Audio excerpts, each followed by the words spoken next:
20절부터 다시 한번 읽겠습니다. 20절부터 24절까지 여러분이 한번 큰 소리로 읽어주십시오. 시작. 오직 너희는 그리스도를 끝까지 배우지 아니하였느냐. 진리가 있어 있는 것 같이 너희가 참으로 우리에게서 듣고 그가 하셔서 가르침을 받았는데 너희는 예수를 따라 사자를 있었느냐. 옛 사람은 이 사람이고 오직 너희는 새롭게 되어 하나님을 따라 너희와 진리하고 제심을 받은 새 사람이니. 아멘. 제가 한 번 더 읽겠습니다. 오직 너희는 그리스도를 그같이 배우지 아니하였느냐. 진리가 예수 안에 있는 것 같이 너희가 참으로 그에게서 듣고 또한 그 안에서 가르침을 받았을진데 너희는 유혹의 욕심을 따라 썩어져가는 구습을 따르는 옛사람을 벗어버리고 오직 너희의 심령이 새롭게 되어 하나님을 따라 의와 진리의 거룩함으로 지으심을 받은 새 사람을 입으라. 아멘. 기도하겠습니다. 하나님, 매주일마다 우리가 펼치는 에베소서의 말씀을 볼 때 그리고 그 말씀을 통해서 주께서 들려주시는 성령의 음성을 함께 나누면서 우리의 눈이 하나님 나라에 맞춰지고 또 우리의 귀가 성령의 들을 귀 있는 자는 들을지어다 말씀하실 때 들려주시는 그 음성에 맞춰질 수 있도록 도와주심을 감사합니다. 아버지, 이 시간에도 다시 겸손한 마음, 진실된 심령으로 이 말씀 앞에 서서 함께 말씀을 나눌 때 주께서 우리 모두의 마음을 열어주시고 이 말씀을 통해 원하시는 거룩한 변화가 있도록 축복해 주시옵소서. 예수 그리스도의 이름으로 간절히 기도합니다. 아멘. 나이 든 사람들에게는 이제는 건강 문제 때문에 별로 인기 없는 음식이 되어가지만 아직도 젊은이들의 식생활 문화를 거의 지배하다시피 하고 있는 이 맥도날드 햄버거 회사는 닉 맥도날드와 마리스 맥도날드 형제가 시작을 했습니다. 이 패스트푸드 체인이 지금의 이런 큰 체인 스토어로 성장하게 된 것은 그때 시대에 맞는 적절한 변화 때문이었다고 기업을 분석하는 사람들은 일반적으로 그렇게 분석하고 있습니다. 뉴햄프셔주에서 고등학교만 졸업했던 맥도날드 형제는 성공의 꿈을 품고 1930년대 캘리포니아로 이주를 합니다. LA 근교에서 처음에는 4년간 극장을 운영하는데 파산 직전에 이르게 되죠. 37년도에 그들은 작은 드라이브인 식당을 열게 되죠. 이 식당이 성공을 합니다. 그러자 그 당시에 한참 노동 인구가 늘어나고 있었던 샌 버나디노라고 하는 지역을 옮겨서 거기서 아주 획기적인 성장을 경험합니다. 1948년도에 급변하는 2차 대전 후에 이런 시대적인 변화를 직감하고 그들은 식당의 그 사업 방식에 아주 큰 변화를 시도합니다. 차 타고 오는 손님보다 걸어오는 손님에 집중을 하고 메뉴는 몽땅 다 햄버거류로 바꿉니다. 새로 된 나이프와 포크 같은 것들을 전부 플라스틱으로 바꾸고 유리컵을 종이컵으로 바꿔버립니다. 모두 다 일회용컵으로 대체를 해요. 그리고는 스피드 서비스 시스템을 만들어서 손님들의 주문을 30초 안에 이루어내는 그런 처리를 할 수 있도록 그렇게 하죠. 이것이 히트를 치면서 이들은 아주 대성공을 이루게 됩니다. 성공 비결을 알기 위해서 묻는 사람들이 줄을 섰다고 합니다. 그러나 프랜차이즈 시스템을 시도하면서 이들은 또 한 번 크게 실패를 합니다. 근데 그 이유는 스스로가 인정하기를 자기들에게는 그런 큰 기업을 이끌 만한 리더십이 없었다는 겁니다. 바로 그때 1954년도에 이들은 그 유명한 레이 크락이라고 하는 분을 만나요. 여러분도 그분의 이름을 들어보셨을 거예요. 타임지가 Time 100, the most important people of the century, 금세기의 가장 중요한 100명을 선출할 때 뽑았던, 그 중에 한 사람으로 뽑았던 사람이 레이 크락이에요. 이분이 맥도날드 형제와 함께 수천 개의 식당을 이 미국 전역에 펼치는 전국 체인점을 시도를 했어요. 세일즈맨 출신이었기 때문에 아주 탁월한 판매 재능이 있어서 54년부터 59년까지 약 100개가 넘는 맥도날드 체인점을 미국 전역에 펼칩니다. 그리고 그 이후로 계속 오늘날까지 약 120개 국가에서 전 세계에 매일 6,800만 명이나 되는 엄청난 사람을 먹이는 대기업으로 서게 되죠. 54년 이후에 그 레이 크락 회장은 84년도에 죽기까지 그 시대의 흐름에 따라서 이 변화무쌍한 소비자들의 취향을 잘 파악해서 그때마다 기가 막히게 아주 적절한 변화를 합니다. 변화가 이루어놓은 성공 신화죠. 우리가 기업계 성공한 사람들의 스토리들을 읽어보면 흔히 있는 얘기들이죠. 그러나 이 얘기는 인생을 사는 데 있어서도 꼭 필요한 한 가지 교훈을 담고 있습니다. 그러니까 인생을 살아가면서 나이가 들어가고 인생의 단계가 바뀔 때마다 반드시 이루어야 되는 필수적인 과정이 변화의 과정입니다. 변화하지 않으면 절대로 안 돼요. 반드시 누구나 변화해야 합니다. 예를 들어 보세요. 쉽게 생각해 보십시오. 만일 사람이 나이가 들어가고 세월이 가는데도 변화하지 않는다라고 생각해 보십시오. 20살 난 아들이 30살 난 딸이 이제는 성년이 되는 이 아들 딸들이 아직도 5살 때 유치원생 때와 똑같은 식으로 생각하고 행동한다. 한번 상상해 보십시오. 20, 30 난 이 송년이 된 자네들이 맛있는 거 안 해준다고 밥 투정하고 장난감 사달라고 토이자라스 앞에 가서 그냥 들어눕고 뭐 학교 가기 싫다고 떼를 부리고 상상해 보세요. 학교 가기 싫다고 엄마는 학교 안 갈래 유펜에서 박사학위 하고 있는 학생이 말이죠. 상상해 보세요. 반드시 우리의 삶의 과정에서 우리가 해야 될 것 가운데 하나가 이 변화의 과제입니다. 변화하지 않으면 안 되는 거죠. 성장과 함께 성장하기 위해서는 반드시 변화해야 되는 것이 이게 우리들의 일반 상식입니다. 이것은 우리 신앙생활, 영적인 생활에도 아주 정확하게 들어맞는 성경적 원리입니다.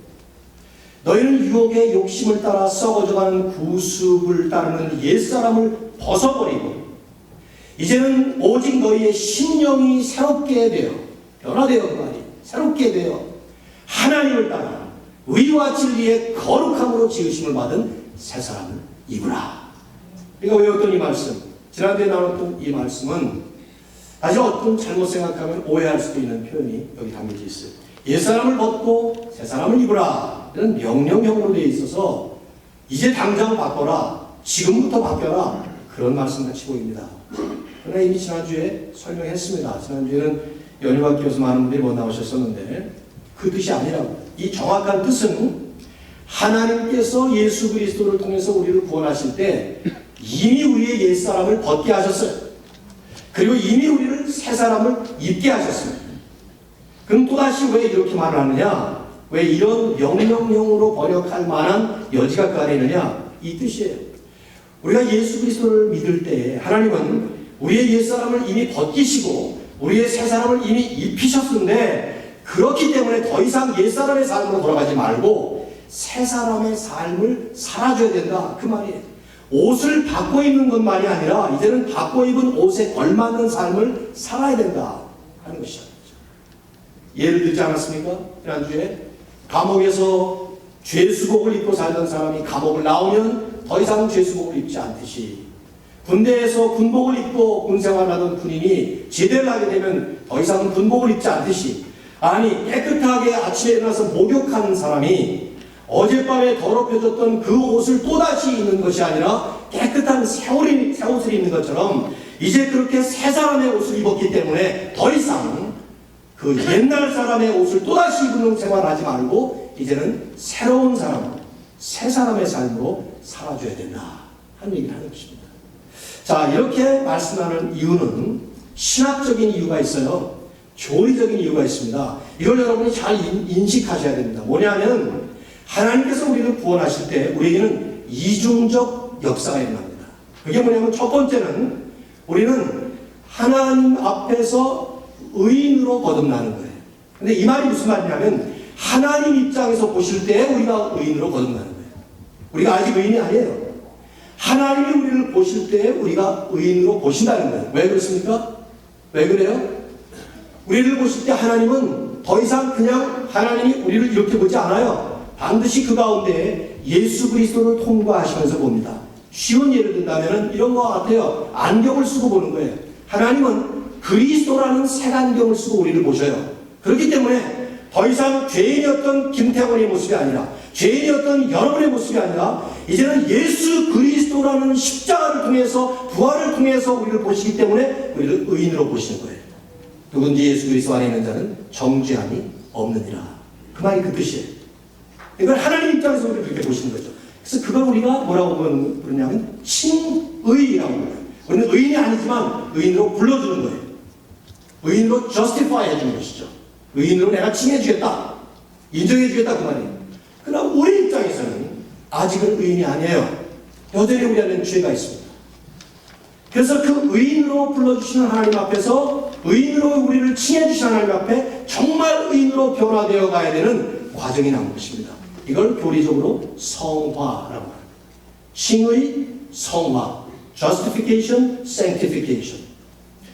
마지막에 하나님 앞에 설 때 우리는 영화로운 몸으로, 완벽하게 거룩한 몸으로 변화됩니다. 이것을 glorification, 이렇게 신학자들이 만들어낸 용어지만 성경적으로 볼 때 아주 잘 맞는, 아주 정확한 교리라고 볼 수 있죠. 문제는 이거예요. 하나님은 우리를 예수 그리스도를 통해서 의인으로 부르셨고, 이제 우리를 의인으로 봐주시고, 우리에게 의인이 되었다는 그런 자격증까지 우리에게 주셨지만, 우리는 정말 의인으로 살아가야 되는 그런 당면과제가 남은 것입니다. 그런데 현실 생활에서 실제로 이렇게 새 사람이 되었는데도 옛사람의 삶으로 다시 돌아가는 것이 비일비재하다 이 말이죠. 아니, 정확하게 표현한다면 가감없이 우리 모두가 다 그래요. 우리 모두가 다 그래요. 살아가는 동안에. 지난주에 예를 들었어요. 못 오신 분들을 위해서 또 한번 예를 든다면, 미국의 남북전쟁 때, 이 남북전쟁이 끝나고 완벽한 자유인으로 거듭난 흑인들이, 미국에 사는 흑인들은 다 자유인이 됐습니다. 근데 그렇게 자유인으로 거듭난 흑인들, 마음 놓고 자유롭게 얼마든지 살 수 있는 권리가 주어졌는데도 불구하고 그들 가운데 상당수는 옛날 노예 시절에 그 옛 주인에게로 돌아갔어요. 더 이상 주인이 아닌데 주인처럼 섬기기 위해서, 더 이상 노예가 아닌데 노예처럼 생활하기 위해서 갔단 말이죠. 이해가 안 되는 것 같아요. 그러나 이해가 됩니다. 왜냐하면 그게 편했거든요. 자유인이 되어서 이 땅에 나와서 자유롭게 살다 보니까 너무 힘들어요. 익숙하지 않은 겁니다. 자기들이 몇백 년 동안 그렇게 익숙하게 몸에 뱄던 그 구습으로 다시 옛날 모습으로 돌아간 거예요. 신분은 자유인이에요. 생활은 노예로 살았던 것입니다. 마치 그것처럼 성경에 나오잖아요. 이스라엘 백성들은 하나님이 출애굽시키셨어요. 애굽에서 나오겠다면 다시 돌아가려고 얼마나 애들을 씁니까? 애굽으로 돌아가자. 이것이 역사의 한 에피소드일 뿐만 아니라 계속 지금도 반복되는 우리의 삶에 일어나고 있는 현상이라는 말이죠. 여기에 문제가 뭡니까? 문제는 이겁니다. 하나님께서 우리에게 주신 신분에, 새로운 신분에 맞지 않는 거예요. 자유인이 되었는데 다시 노예로 돌아갈 수가 없어요. 천국 백성이 되었는데 다시 세상 백성으로 돌아갈 수 없다 이 말이죠. 그런데 자꾸만 그렇게 돌아가는 그런 모습이 우리 가운데 있는 것이죠. 그래서 우리에게 남겨진 과제는, 거듭난 그리스도인이라면 이제는 거듭난 그리스도인답게 옛사람이 아닌 새사람으로 살아가야 되는 과제가 있다 이 말이에요. 자, 어떻게 그렇게 살 수 있는가? 바울은 25절부터 6장 20절까지 상세하게 그 필요한 구체적 분야를 실천적으로 쫙 얘기합니다. 그래서 저는 이제 그 본문을 넘어가기 전에, 지난번에 이제 본문을 다루고 나서 이 20절부터 24절까지 나오는 말씀을 한 번 더 묵상했으면 하는 생각이 들어서 오늘 또 두 번째 말씀을 드립니다. 지난주에 많이도 안 오셨고, 또 어떤 게 옛사람의 모습이고 어떤 게 새사람의 모습인가, 벗어버려야 될 옛사람의 모습이 과연 어떤 것이며 우리가 새로 입어야 될 새사람의 모습이라는 게 과연 뭐냐, 이걸 한번 종합적으로 좀 생각을 해보려고 하죠. 자, 여러분 오늘 말씀을 남은 시간 동안에 같이 좀 묵상을 자세히 해야 될 텐데, 22절, 23절, 24절을 보시면 벗어야 될 옛사람을 22절은 뭐라고 표현하는가 하면 유혹의 욕심을 따라 썩어져가는 구습을 따르는 삶이다, 이렇게 표현하고 있죠. 자, 22절 여러분이 한번 또 읽어보세요. 시작. 너희는 유혹의 욕심을 따라 썩어져가는 구습을 따르는 옛사람을 벗어버리고. 거기 옛사람을 정의내리기를 구습을 따르는 삶이라고 합니다. 구습이 뭡니까? 옛날 습관이라는 말이죠. 이걸 원어를 그대로 표현한 영어 성경들을 보면은 former way of life, former manner of life. 그러니까 옛날 생활 방식 이렇게 표현했는데 제가 생각해서는 할 때는 의역을 해서 구습이라고 표현하는 말이 더 맞아요. 그럼 습관적으로 그것이 굳어있는 그런 것을 얘기합니다. 그러니까 옛날 생활 습관, 예수님 기전 옛날 생활 습관.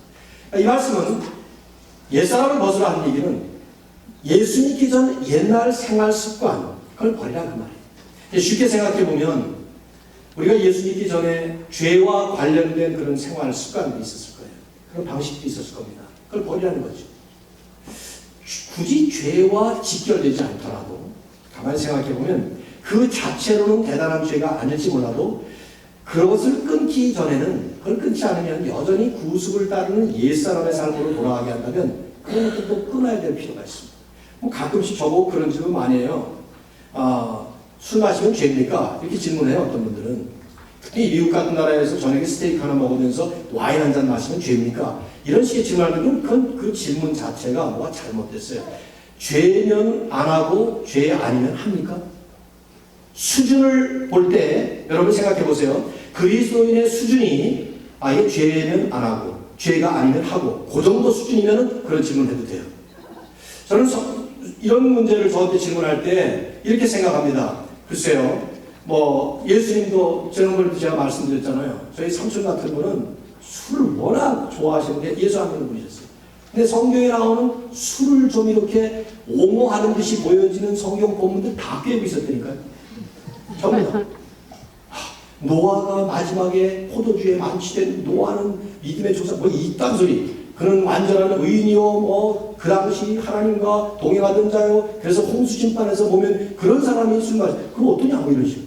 요셉이 감옥에 갇혔을 때 술 맡은 관원장과 떡 맡은 관원장이 같이 들어갔는데 떡 맡은 관원장은 살아나고 떡 맡은 관원장은 사형당하고 술 맡은 관원장은 살아났더라. 하나님은 술 맡은 사람도 이렇게 귀하게 오시다. 예수님이 첫 번째 이적을 이렇게 첫 번째 이적이 바로 가나의 혼인잔치에서 물로 포도주 그것도 제 극상급 포도주 뭐 이딴 거는 전혀 안 하셔가지고 제가 강의하는 늘 아주 귀에 무시하게 들어 그런 소리만 했어요. 삼촌 성경에는 그거밖에 없어. 그러면서 막 따지고 그랬었는데 저도 그렇게 따지는 사람들한테 말하고 싶지 않아요. 그러나 지금 이 말씀 드리고 싶은 거죠. 그래요. 그 자체로 볼 때 대단한 죄가 아니라고 하더라도 그걸 끊기 전에는 여전히 옛날, 예수 믿기 전에 옛날 구습을 따라가는 옛사람의 삶으로 돌아가게 만드는 것이 있다면 술도 끊고 담배도 끊고 고스톱도 끊고 또 어떤 사람은 고스톱 하면서 기도하면서 시작한대요. 제 친구 목사예요. 방석기 목사라고 잘 아실 거예요. 방길 목사님의 조카, 손자가 그런데 방석기 목사 우리 교회 와가지고 하는 말이 모두도 기도해야 된다고. 그러더니 고스톱 할 때 기도해야 된다고. 내가 이겨달라고 하는 게 아니라 페어플레이 하게 해달라고 기도하고 이딴 소리 하고 뭐 그런 것까지 목회를 안 해보셔가지고 뭐 그랬는데 아무튼 그러나 그런 것도 끊고 의미가 있죠. 그럼요. 의미가 있습니다. 근데 지금 여기서 말하는 끊으라는 구습은 그런 것이 아닙니다. 그런 외형적 습관을 넘어갑니다.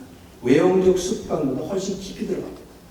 23절에 곧바로 바울은 오직 그러면서 너희의 심령이 새롭게 되어 이런 표현을 쓸 때 보면 심령이 새롭게 되는 즉 갖추어야 할 이슈가 내면의 이슈라는 거죠.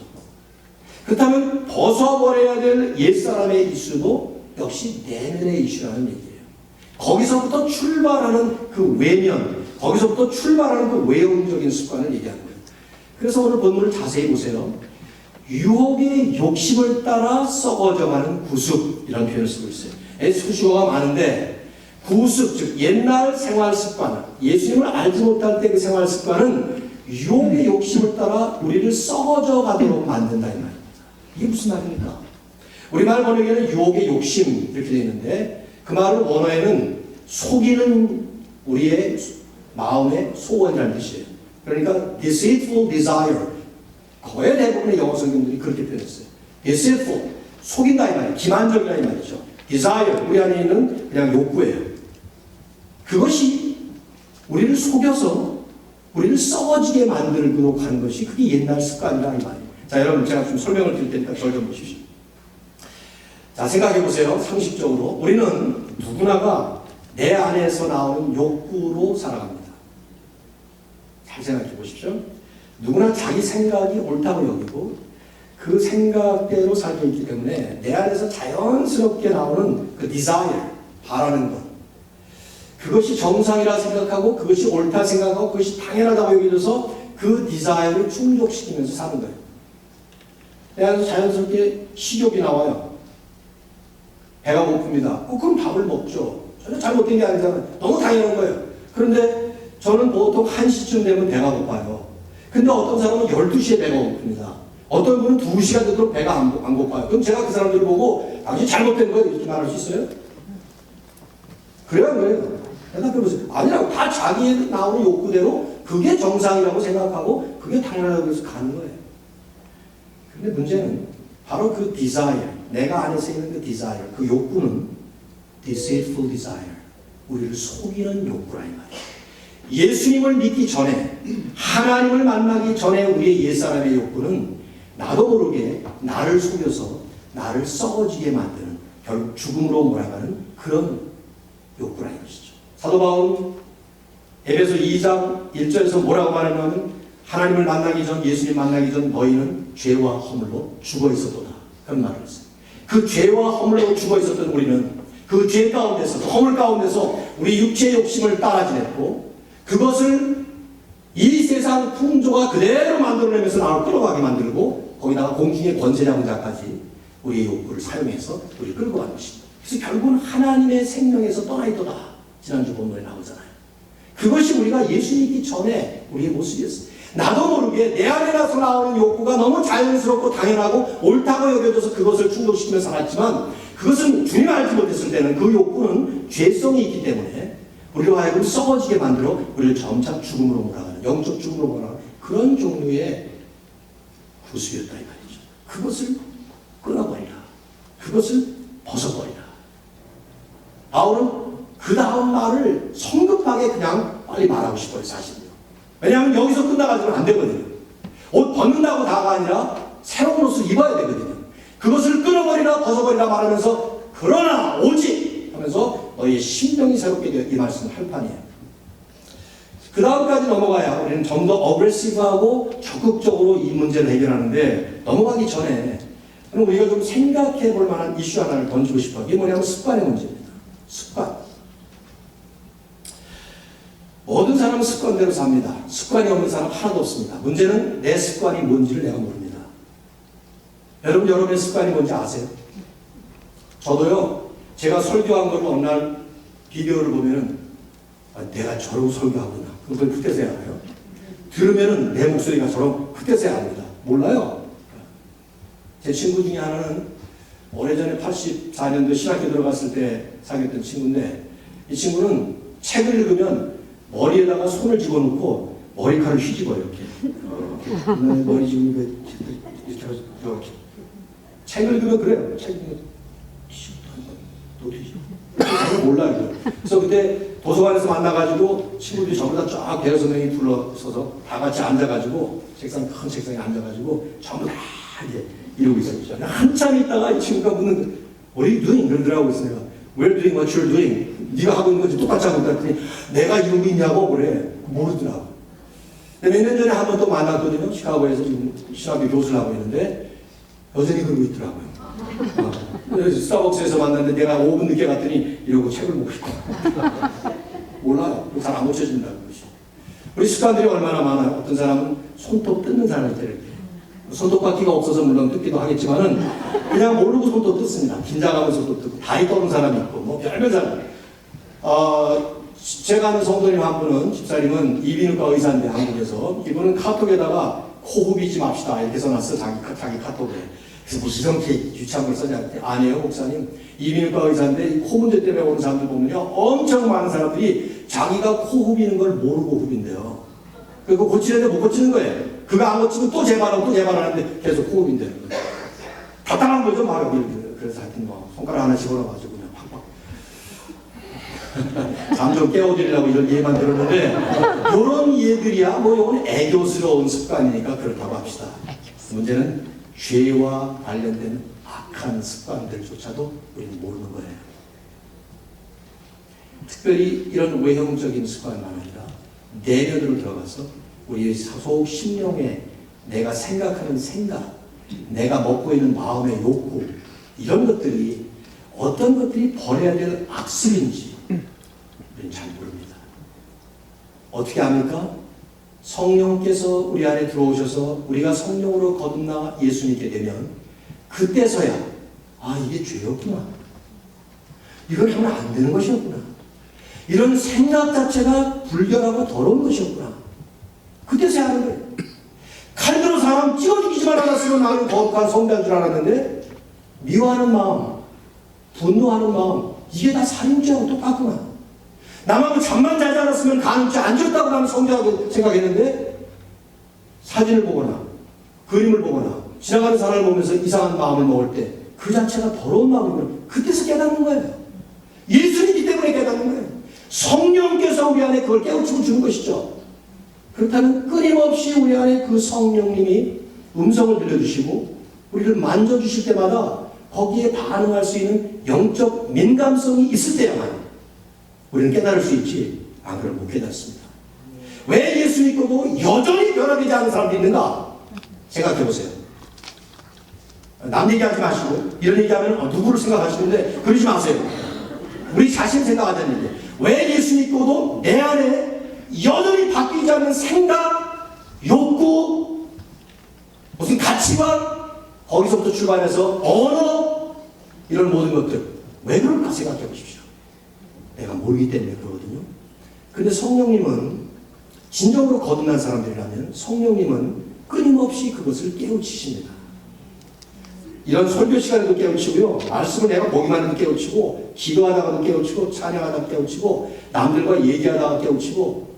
그래서 남 비판하는 사람들 보면 자기가 그 짓을 제일 많이 하면서 남을 비하하는 거예요. 다른 사람만 보이지 내가 안 보이니까.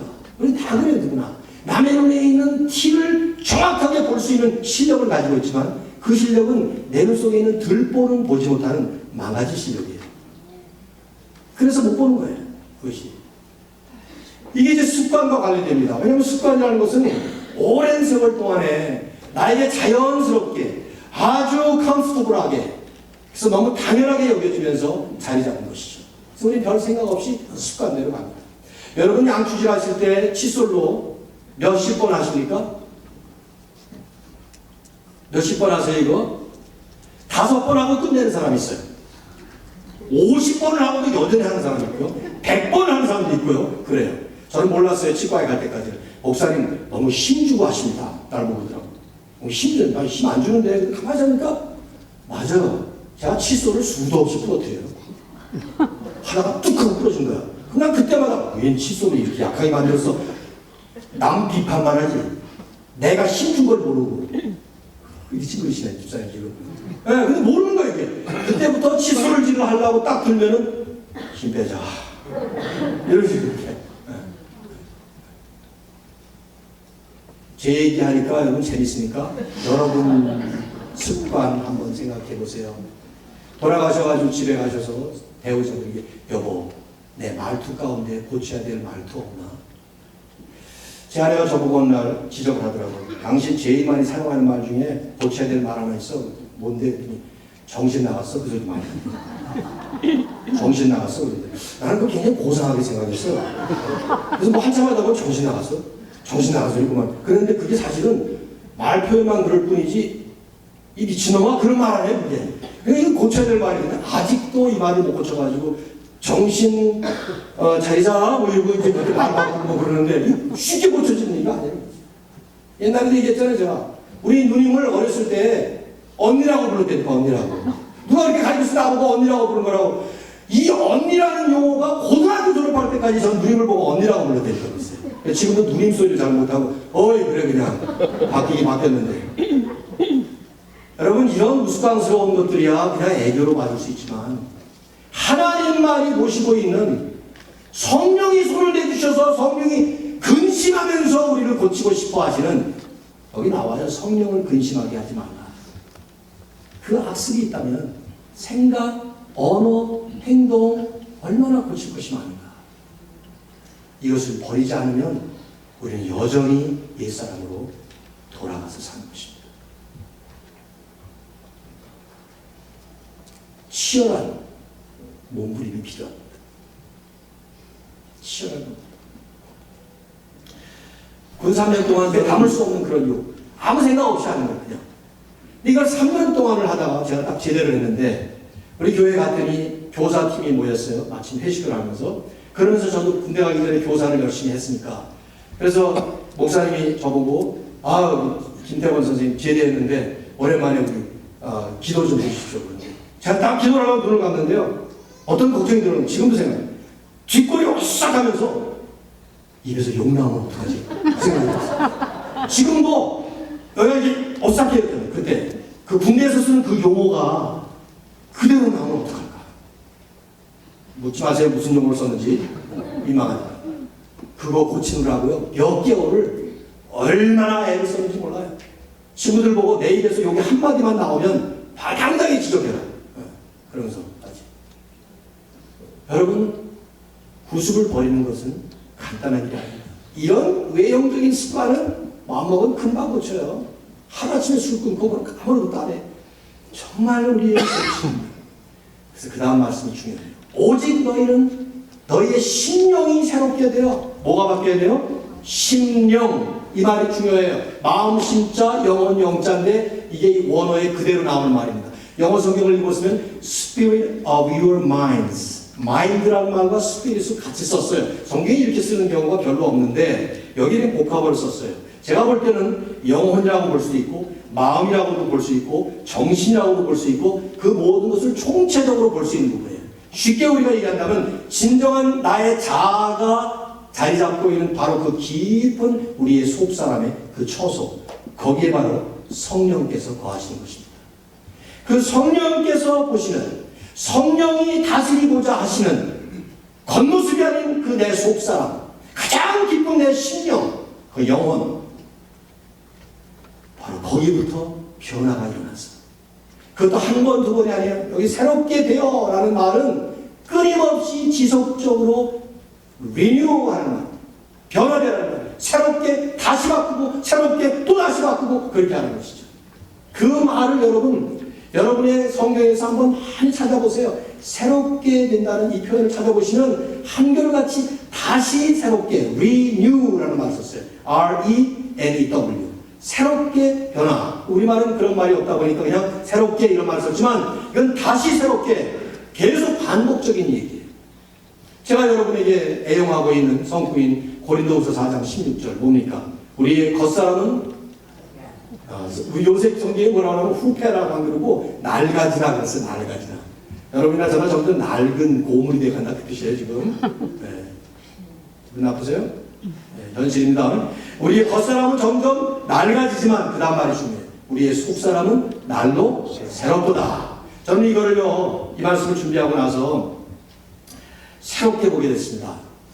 처음으로 거울을 볼 때마다, 거울 다 보시죠? 거울 안 보시는 분 계십니까? 둘 중에 하나일 거예요, 그러면. 네? 아까 제가 사용한 대로 정신 나간 사람이든지, 정신 놓은 거죠. 거울 안 본 사람이. 아니면 대단히 담대한 사람이든지. 자신 있으니까. 근데 우리 다 정상적이라고 거울 보고 살아요. 얼굴에 뭐가 묻었는가, 자태가 바른가. 근데 거울을 볼 때마다 그 거울에 비춰지는 내 모습은 겉사람입니다. 그래서 볼 때마다 1년이 지나고 2년이 지나고 보면 거울이 잘못된 것처럼 이 사람 누구지? 그런 생각이 그때 봅니다. 네? 주름살이 많아지고 머리털이 빠지기 시작하고 그 옛날 사진만 보다가 거울 딱 한번 보십시오. 내 모습이 이렇게 바뀌었는가. 점점점 우리의 겉사람은 후패해 갑니다. 근데 그때 우리는 기억할 필요가 있어요. 저 거울에 비치는 내 겉사람과 내 속사람은 반비례하고 있다. 반비례해서 가야 된다. 겉사람은 후패해 가지만 속사람은 날로 새로워진 것입니다. 여러분, 이것을 볼 수 있는 심령의 거울이 필요해요. 겉사람만 보여주는 거울이 아니라 그 겉사람만 보여주는 거울을 보면서 내 속사람을 볼 수 있는 심령의 거울이 필요해요. 그래서 내 속사람을 볼 수 있어야 되고 읽을 수 있어야 합니다. 그렇게 변화될 때 어디까지 가는가?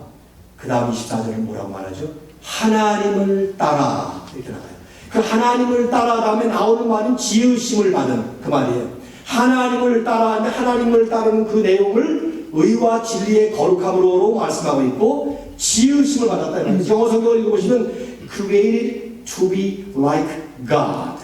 하나님과 똑같이 닮은 새로운 창조물로 변화된다 이 말이죠.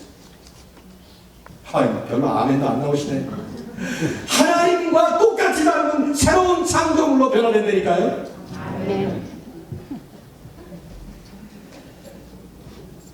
이게 창세기로 돌아가야 돼요. 창세기로 돌아가면 하나님은 인간을 만드실 때 모든 피조물들과 완전히 다르게 독특하게 만드셨어요. 모든 피조물들은 말씀 한마디로 만들지 아니면 흙으로 만드시든지 그랬는데 사람은 흙으로 겉을 만드셨지만 하나님의 형상을 따라 만드셨어요. 우리 안에 신의 성품, divine nature, 하나님의 성품을 만드셨어요. 우리 안에 나는 아담의 겉모습조차도 하나님이 만일에 육신을 가지시고 생기셨다면 이렇게 생겼을 것이다 하는 모습으로 만드셨을 거라고 생각해요. 아무렴 하나님이 속사람은 기가 막힌 걸작품으로 집어넣어 주시고 겉사람은 아주 추한 외계인간처럼 만드셨을까? 그 생각이 들지 않아요. 미남 중에도 나는 성경에 나오는 모든 인물 중에 최고의 미남은 아마 아담이었을 거라고 생각해요. 그렇게 별로 공감대를 안 하시네. 그 생각 안 드세요? 그런 인물로 만드셨어요. 최고의 걸작품을 만드셔서 그런 하나님 혼자서 감탄하신 거예요. 와, 정말 좋았더라. 하나님의 형상대로 만드신 그 인물이 그런데 어느 날 죄를 짓습니다. 그 죄가 들어오자 신의 성품이 데미지를 입은 거예요. 이리 깨지고 저리 깨지고 이리 망가지고 저리 망가지고. 그런데 예수 그리스도라고 하는 마스터 리페어맨이 오셔서 우리를 깨끗하게 수술해 버리셨어요. 최고의 설전이 말끔하게 수술해 버린 것처럼 그렇게 수술해 버린 거예요. 중요한 거는 수술은 했지만 당신 이제부터 재활 치료가 남았습니다. 그래서 열심히 다시 무릎 수술하셨으면 무릎을 원상복구하셔야 됩니다. 팔 수술하셨으면 팔 수술된 거 원상복구해요. 프로블럼은 근본 프로블럼을 해결한 거예요. 이제부터는 그 훈련이 나온 것이죠. 그래서 정상인으로 돌아가도록. 마치 그런 거와 비슷해요. 제가 예를 드는 거예요. 지금 알기 쉽게. 우리가 예수 그리스도를 믿을 때 그 예수님을 통해서 하나님은 우리 안에 있는 근본 문제를 완전히 해결하셨어요. 그리고는 그때부터 우리로 하여금 이제는 하나님의 거룩한 신의 성품, 의와 진리의 거룩함, 더 정확하게는 진실된 의로움과 진실된 거룩함, true righteousness and true holiness, 하나님의 특징이니까 그 하나님의 의로우심, 하나님의 거룩하심이 우리 것이 돼서 우리 안에 막 들어차도록. 결과는 뭡니까? 우리가 받아야 될 마지막 평가는 하나님처럼 되어가고 있다. 예수님처럼 되어가고 있다. 그래서 예수 그리스도의 장성한 분량이 충만한 데까지 지금 이르러 가고 있다. 그 평가를 받게 되는 것이죠. 이 전체를 한마디로 얘기한다면, 장황하게 지금 설명했습니다만 한마디로 얘기한다면 20절과 21절의 사도 바울이 한 얘기예요. 에베소 교인들에게 이런 말을 합니다. 너희가 과거에 배운 거 뭔지 아느냐? 오직 너희는 그리스도를 그같이 배우지 아니하였느니라. 그래서 예수가 진리 안에 있기 때문에 너희가 참으로 그에게서 듣고 또한 그 안에서 가르침을 받았을진데, 이 표현을 썼어요. 여기 핵심은 그리스도라고 말씀드렸죠, 지난주에? 이겁니다. 그리스도를 배웁니다. 그리스도에게서 듣습니다. 그리스도 안에서 가르침을 받는 것입니다. 지난주에는 제가 예화를 어린 아기 예를 들었어요. 오늘처럼 원준이가 이교실의 가정에 태어나면 이제 그 아기는 그저 엄마의 품 안에서 엄마를 보면서 그대로 닮습니다. 아빠도 닮지만은 또 엄마 안에서 엄마의 교훈을 통해서 그냥 다 배우는 거예요. 이거 다른 예를 든다면 학교 예를 들 수 있어요. 좋은 학교, 그럼 어떤 게 좋은 학교입니까? 세 가지가 반드시 있어야 돼요. 좋은 선생님, 선생님이 좋아야 되죠. 선생님은 엉망진창인데 학생들이 좋은 학교는 없어요.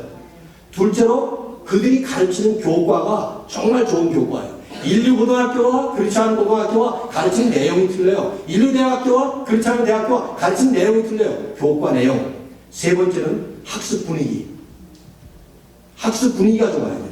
그래야 잘 배우는 것이죠. 그렇죠?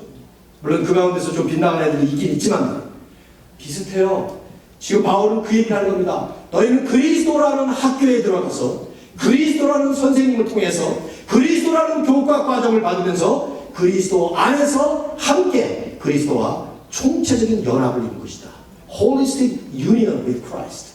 그래서 결국은 과거에 예수님 알지 못할 때는 내 육체와 마음에 원하는 욕심대로 사는 자기중심적인 self-centered life를 살았지만 이제 그리스도를 만난 다음에는 모든 것이 그리스도 중심으로 사는 Christ-centered life로 완전히 전환해버리는, 이제 우리가 이 말씀을 받으면서 직접적으로 우리에게 적용할 것은 바로 그거예요. 내가 과연 아직도 자기중심적인 나의 옛날 욕심과 마음을 따라서 썩어져가는 그런 구습을 따르는 옛사람으로 살 것이냐, 아니면 나를 완전히 뒤바꿔 놓으신 그리스도 중심으로 하나님을 따라 온전한 의로움과 거룩함을 이룬 삶을 살 것이냐, 그 과제가 남은 것입니다. 저는 이번에 가훈 만들기를 하자는 얘기를 같이 나누면서 우리 집 가훈을 생각해 봤어요. 우리도 만들어야 된다. 만들다기보다는 뭐 지금까지 살아온 가훈을 정리하는 것인데, 정리를 해보니까 세 가지더라고요. 아이들이 그런 얘기를 했어요. 저도 이 가훈을 가지고 살아. 신앙, 인격, 실력. 하나님을 향한 신앙. 신앙은 하나님을 향한 자세죠. 그래서 단순히 그냥 기본적인 신앙이 아니라 신앙적인 헌신을 얘기하는 거예요. 하나님을 향해서는 신앙적 헌신하는 거예요. 두 번째는 인격. 나 자신을 향해서 속이지 않고, 나 혼자 있을 때 내 마음 먹는 그런 것들이 진실하게, 그 인격이에요. 세 번째는 세상을 향해서 부름받았으니까 세상을 향한 실력이 있어야 되겠죠. 실력 없이 되겠습니까? 신앙, 인격, 실력. 이걸 그래서 이번에 영어로다가 생각을 해보니까, 첫째는 commitment, 하나님을 향한 신앙적 헌신. 둘째는 character, 인격. 세 번째는 특별한 실력이라는 단어가 뭐 생각이 안 났어요. competency, 능력, 뭐 이런 단어. C가 되더라고요. 그거 괜찮다 했는데, 이번에 하면서 말씀 준비하면서 Christ-centered 그런 말을 다 붙였어요. 그리스도 중심, Christ-centered commitment, 그리스도 중심의 신앙적 헌신, Christ-centered character, 그리스도 중심의 인격, Christ-centered competency. 그러다 보니까 C 이렇게 나오더라고요. 그래서 제가 며느리에게 줬습니다. 이걸로 디자인해서 만들어봐라. 별로 감동 안 하시지만 저희 집안에서는 감동이 터져 나왔습니다. 그래서 제 생각에 제가 1등 할 것 같아요. 제 핵심은 이겁니다. 가훈만 좋으면 뭐합니까? 그렇죠. 호흡 치시는 다들. 가훈만, 그래, 그리스도 중심의 헌신. 와, 멋있다. 그거 걸어놨어요. 여기다가 그리스도 중심의 인격. 가훈만 좋으면 뭐하네. 그대로 살아야죠. 아마 여러분들이 내시지 않은 이유는 그거 같아요. 아마 제 생각에는 가훈 없이도 살면 된다 할 것 같은데, 그래요. 그런 걸 걸어놓든 안 걸어도 중요한 건 그게 사는 것이죠. 근데 우리는 자격증만 받아놓고 이걸 그닥 답게 쓰지 못하는 그런 모습이 명백해. 세상에 자격증만 받는다고 다 되는 게 하나도 없어요. 비근한 대로 자동차 면허증을 만들고 합시다. 면허증 없이는 운전하면 안 되죠. 운전 못합니다. 자격이 없어요. 면허증 없이 운전하는 사람들은 나쁜 사람들이에요. 면허증을 가져야 운전할 수 있습니다. 자격이 주어진다. 그러나 면허증을 받으면 그걸로 다가 아니에요. 그때부터 운전을 안전하게 질서 있게 법도를 지키며 잘 운전을 해야 자기도 지키고 세상에도 유익이 됩니다. 자동차 운전면허증 받아놓고 면허 받았으니까 이제 내 맘이야. 그래서 제멋대로 마구 레클리스 드라이브를 해버리면 그러면 그 사람은 면허증 받은 자격이 없는 것이죠. 그래서 세상에서는 그걸 뺏어가기도 하지 않습니다. 어떻게 보면 하나님은 우리에게 예수님을 믿을 때 천국 들어갈 천국 면허증을 주셨습니다. 하나님 뺏어가진 않아요. 대상법관이 달라서. 그러나 우리는 그 자격증을 잘 사용해야 될 책임과 과제가 있는 것입니다. 잘 사용해야 돼요. 옛사람의 구습을 끊고 새 사람의 새 삶을 시작하는 작업이 필요합니다. 매일 필요합니다. 그리고 계속해야 합니다. 말씀이 길어지지만 이 말씀 꼭 하고 싶어요. 여러분 아침에 일어나시면 제일 먼저 하시는 일이 뭡니까? 습관적으로 첫 번째로 하시는 일이 뭐예요? 저는 양치부터 먼저 합니다. 답답해서요. 세면부터 먼저 합니다. 답답해요. 그래서 그것부터 먼저. 제 아내는 많은 경우에 밥부터 먹습니다. 배가 고파요, 너무나. 그래서 그 잘못이 아니라 다 갖다 자기 습관들이 있어요. 여러분 뭐부터 하시나요? 청년들은 카톡부터 먼저 하는 거 아니에요? 예? 이메일 타겨오는 사람이 있어요, 열자마자. 가게 잘못 착 걸치는 사람도 있을지 몰라요. 아무튼 다 잘못은 아니에요, 그것이. 그러나 내가 정말 옛사람을 벗어버리고 새사람을 가기 위해서 그런 작은 제스처 하나라도 어쩌면 바꿀 필요가 있을지 몰라요. 말씀부터 보는 습관 가지면 어떨까요? 일어나자마자 내가 암송했던 그 말씀을, 오늘 같은 이런 암송을 탁 하면서 일어나면 얼마나 좋겠어요? 아니면 여호와는 나의 목자신 내게 부족함이 없으리라 한번 대가일성으로 외치고 딱 시작하면 그것도 어떻겠어요? 어떤 것이라도 다 좋아요. 여러분에게 맞게. 그러나 옛 구습을 벗어버리고 새 사람으로 가는 이런 습관이 바뀌어져야 돼요. 나는 우리 교회도 바꿔줘야 될 습관이 아주 많다고 생각합니다. 안 바뀌는 이유는 뭐냐? 여전히 옛 생활이 익숙하기 때문에 그래요.